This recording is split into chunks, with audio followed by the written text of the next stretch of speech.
So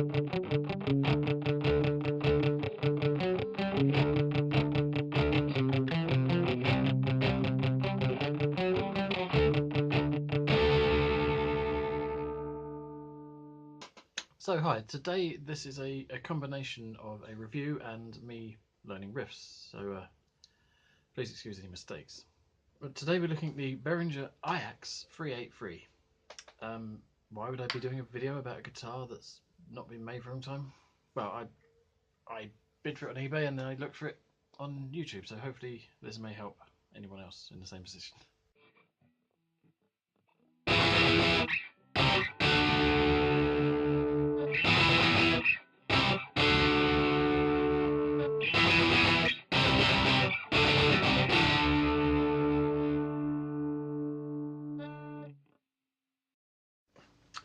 So yeah, I got this for $19.99, which is not that far off from the recommended retail price of £100. So this is by no means a premium guitar, despite what the manual might have you believe.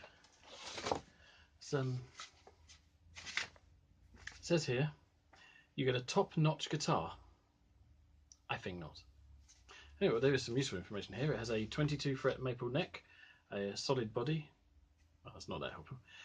Chrome machine heads, 3 single coil pickups, a 5-way switching, and a vintage vibrato bridge. So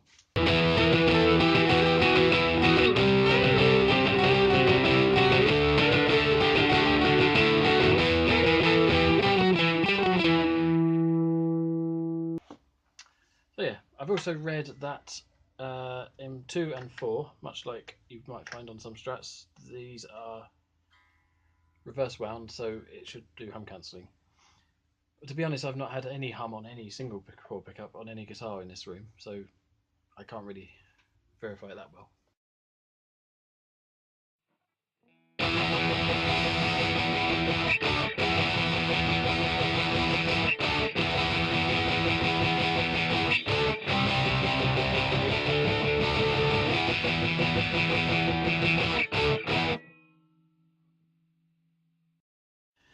The trem, I'll show some photos around the back for people who are interested in that sort of thing. It only goes down.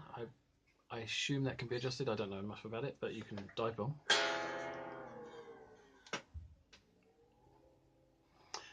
And now this is going to be out of tune.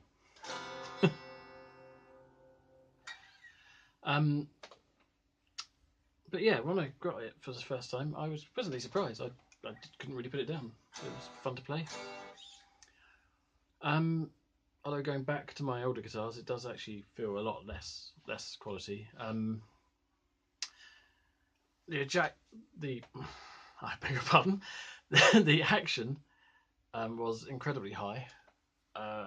Once I'd adjusted that, there was a lot of fret buzz, and in fact, there was some notes you couldn't get past. It was just dead. So I addressed the frets, if that's the right word, and I still had to bring the action back up a bit, but then it plays good again.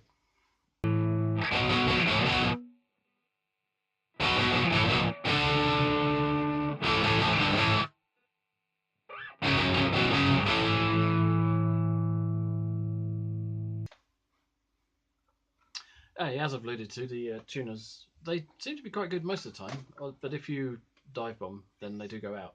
Although I wonder if that's the nut more than anything, because if you give the strings a good stretch after dive bombing, they do tend to go back into tune. Am I going to prove myself wrong? The neck, it feels dry and like quite cheap wood. However, it's still quick. It's not. I prefer that to something with like real heavy varnish on, which you can't. You get stuck on quite a lot. One of the things that puts me off the most is now I've lowered the action. These screws are really high up, and I keep jabbing my hand, especially when you palm mute. I don't know if that's a symptom of guitars that sort of bridge, but I hope not. Another thing I found was let's move it down a bit. The location of the pickup selector, which I'm probably the same as a Strat, but I'm always hitting it. Oh, no, we're back down the bridge. That's probably me being an idiot. And I got my finger jammed under the volume control here. It seems really close. I'm going to put up a photo of my other two guitars to show there is actually a lot of distance. So it might just be what I'm used to, or it might be that this guitar's rubbish.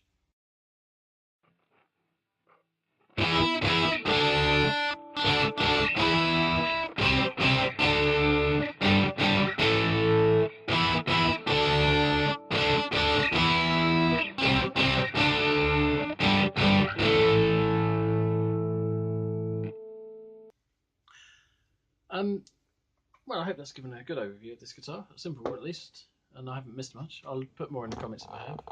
I'll also maybe do another video. I will feature this in other videos, and I'm going to do a lot more to do this guitar up for fun.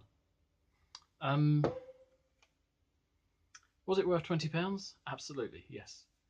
Was it worth £100 when it came out? I'm less sure. But yeah, I'm happy I've got it.